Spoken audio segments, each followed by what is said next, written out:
Assalamualaikum warahmatullahi wabarakatuh. Apa kabar anak-anak hari ini? Semuanya sehat? Iya, hari ini sudah pada mandi? Sudah pada sarapan?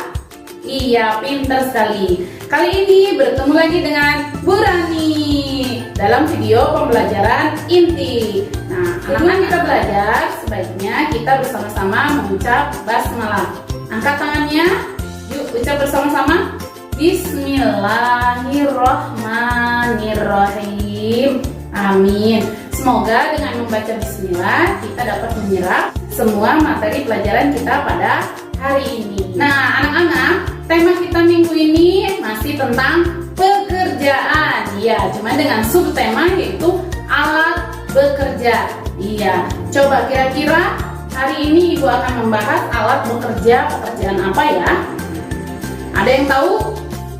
Nah, kemarin kan kita sudah membahas tentang dokter, lalu membahas tentang polisi. Kali ini Ibu akan membahas alat-alat bekerja seorang koki atau seorang chef. Iya. Nah, anak-anak, kalian tahu nggak kira-kira alat apa saja yang dipakai oleh seorang koki atau seorang chef? Nah, alatnya tidak jauh berbeda dengan yang ada di dapur rumah kita. Coba, kira-kira di dapur ada apa aja ya?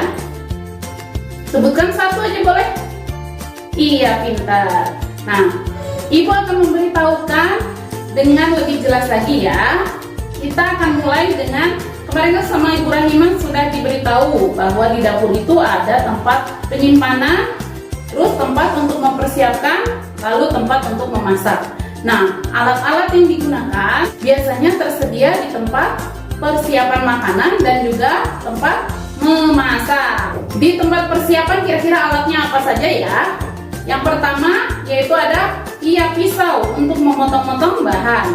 Lalu ada talenan. Iya, talenan itu fungsinya untuk menyimpan bahan makanan ketika dipotong. Lalu setelah itu ada mixer.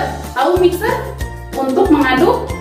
Iya, untuk mengaduk adonan. Lalu ada blender. Nah, blender ini fungsinya hampir sama dengan pisau. Kalau blender biasanya untuk mencincang agar lebih halus atau menjadi cairan, biasa ditambahkan dengan sedikit air. Iya. Di sebelah Ibu juga ada nih. Alat-alatnya nanti muncul ya. Lalu apa lagi? Iya, biasanya ada pengupas. Kalau misalnya wortel atau bahan-bahan yang harus dikupas itu biasanya menggunakan pengupas. Lalu ada parutan. Nah, parutan itu setelah dikupas biasanya bisa diparut seperti wortel atau kelapa juga bisa. Lalu apalagi? Ya, ada penggiling. Biasanya kalau membuat kue di adonan gitu. Lalu biasanya untuk meratakannya itu menggunakan penggiling. Nih, sebelah Ibu ada nih gambarnya ya. Lalu setelah itu ada timbangan. Nah, timbangan ini fungsinya untuk menakar ya. Kira-kira bahannya perlu seberapa banyak untuk memasak gitu. Pakai timbangan ini. Nah, itu tadi adalah peralatan untuk mempersiapkan bahan-bahan makanan. Nah, selanjutnya kita akan membahas peralatan yang digunakan saat memasak. Kira-kira apa aja? Ada yang tahu? Iya, sama Ibu dilanjutkan ya penjelasannya. Biasanya di dapur itu peralatan yang dipunyai oleh seorang chef itu adalah yang pertama kompor. Kalau memasak kan harus ada kompor ya, karena kita membutuhkan api. Lalu selain itu ada oven. Oven itu fungsinya hampir sama dengan kompor. Cuman kalau kompor itu apinya terlihat, kalau oven itu biasanya berbentuk kotak itu. Di dalamnya bisa memanaskan bahan makanan ya. Lalu apa lagi? Iya, ada panci untuk memasaknya. Lalu ada wajan juga. Lalu apa lagi? Iya, saringan. Saringan itu fungsinya untuk mengambil makanan yang sudah matang di wajan. Setelah itu apa lagi? Ada penjepit. Biasanya untuk gorengan-gorengan supaya mudah untuk diambil, biasanya menggunakan penjepit. Lalu jangan lupa sendok dan garpu. Sendok itu kadang untuk mencicipi makanan. Kalau garpu biasanya untuk mengetahui tingkat kematangan masakan kita. Misalnya kentang kentangnya masih keras apa sudah lembut, bisa ditusuk menggunakan garpu. Lalu apalagi? Ada yang tahu? Nah, ada sarung tangan. Sarung tangan ini tapi tidak seperti sarung tangan biasanya ya. Sarung tangan ini tebal sekali, ini seperti ini nih. Nah, seperti ini gambarnya. Itu biasanya digunakan untuk mengangkat kue di dalam oven atau mengangkat wajan yang masih panas, bisa menggunakan sarung tangan. Itu tadi adalah alat-alat yang biasanya digunakan chef atau koki di dapur untuk memasak. Anak-anak sudah paham? Sudah tahu kan alat-alatnya? Tadi di sebelah ibu ini sama ibu sudah ditambahkan gambar-gambarnya supaya kalian lebih jelas. Iya, bisa ya? Iya. Nah, anak-anak, sebelum kita melanjutkan ke buku tema, sekarang kita mau tepuk koki dulu. Masih ada yang ingat nggak tepuk koki yang diajarkan Bu Rahima? Ayo sekarang kita tepuk koki bareng sama Bu Rani ya. Siap? 1, 2, 3. Tepuk koki. Ambil celemeng, ambil wajan, oseng-oseng, oseng-oseng.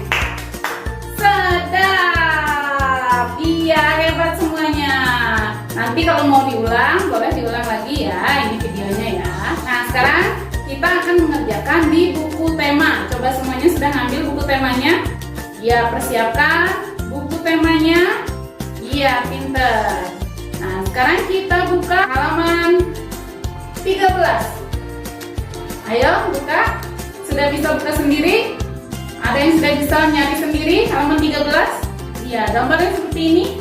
Angka 13 itu angka 1 sama angka 3. Iya, pinter sekali. Sudah ketemu semuanya?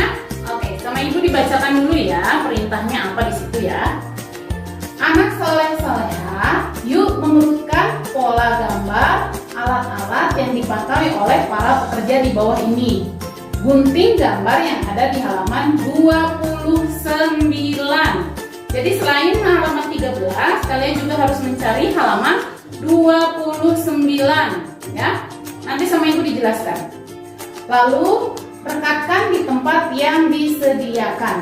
Nah, sama anak-anak di situ bisa lihat nggak ada gambar apa saja? Ada gambar pekerja bangunan yang pertama ya. Yang kedua ada tukang bakso. Nah, tukang bakso ini juga bisa disebut sebagai koki karena dia bisa memasak ya.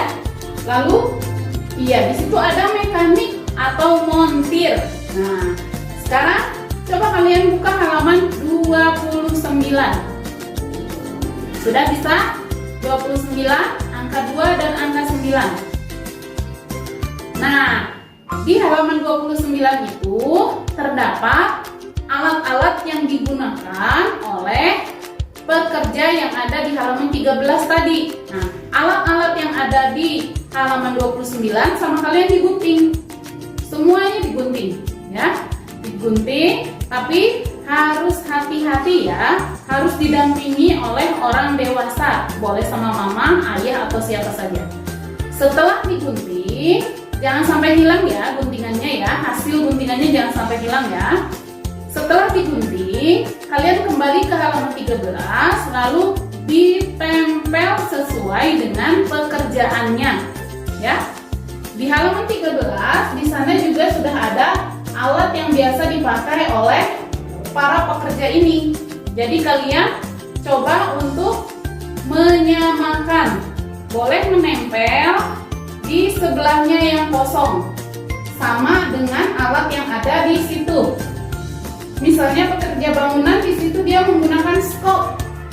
Di halaman 29 tadi kan ada gambar skop juga yang sudah kalian gunting.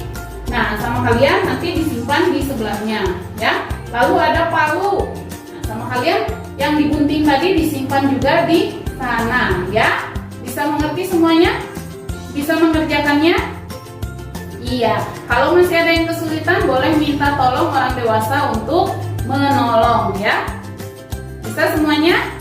Oke, hebat semua anak kelas B. Nah, anak-anak, untuk koki kali ini kita cukupkan sampai di sini ya.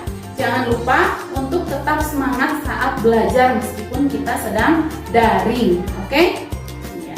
Kita akhiri tugas kita kali ini dengan membaca hamdalah. Alhamdulillahirabbil alamin. Wassalamualaikum warahmatullahi wabarakatuh. Jangan lupa untuk memakai masker ya saat keluar rumah.